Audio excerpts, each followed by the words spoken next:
I'm gonna get started on this one. 60 inches, the long way. Lucas Mills all the way up to the top. I'm probably gonna have to put blocks on it, under it, to get it high enough so I don't lose any slabs. See how wide this end is here.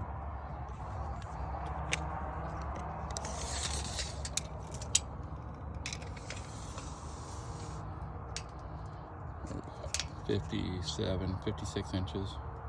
Not much taper. See how it looks.